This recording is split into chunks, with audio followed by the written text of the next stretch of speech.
Šie modeliai yra vadinami barefoot arba basų kojų modeliai. Jie neturi jokio kulno pakelimo, yra labai lankstus, tada jie yra labai lengvi. Beveik neturi praktiškai svorio, jie yra labai minkšti, oda yra visur labai minkšta, nėra jokio kietumo.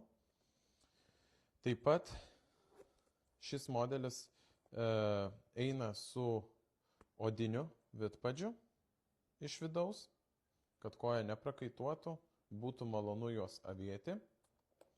Tada šie modeliai barefoot basų kojų pasižymi plačiu priekiu visi. Ką tai duoda? Tai duoda pirštams didžiulę laisvę, neleidžia vienas ant kito užlipti ir jūsų pirštai būna nesuspausti, o plačiai išdėstyti, nes įprastoje avaliniai pirštai dažniausiai susispaudžia ir būna nepatogu nešioti. Tai vat su tokiais platumo batais priekyje išvengia tos problemos ir turime tikrai platų gan pasirinkimą. Su užraištukais siūlyčiau rinkti žmonėms, kurie turi aukštesnę keltį, nes gali tada pasireguliuoti individualiai ir tikrai jums tiks jau šitie batai. Tada yra modeliai įmaunami. Aišku, jie neturi labai aukštos kelties, tai jeigu jūsų keltis yra labai aukšta, arba tiesiog tikrai aukšta, rinkitės su užraištukais batus, o geriausia tada netgi užraištukai ir užtrauktukas.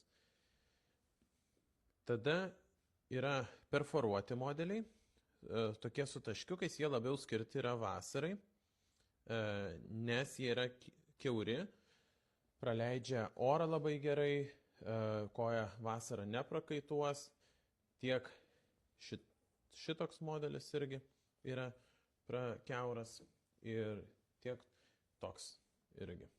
Jis tikrai labai gerai tinkami yra vasarai nešioti. Tada dar vieni modeliai yra mūsų tokie, irgi platus priekis su dirželiu, o dirželio nebūtinai visada reikia sekti, nes yra gumytė ir jūs tiesiog galit įmauti su šaukštu ir guma prisitaiko, tai vėlgi labai patogus ir praktiškas dalykas.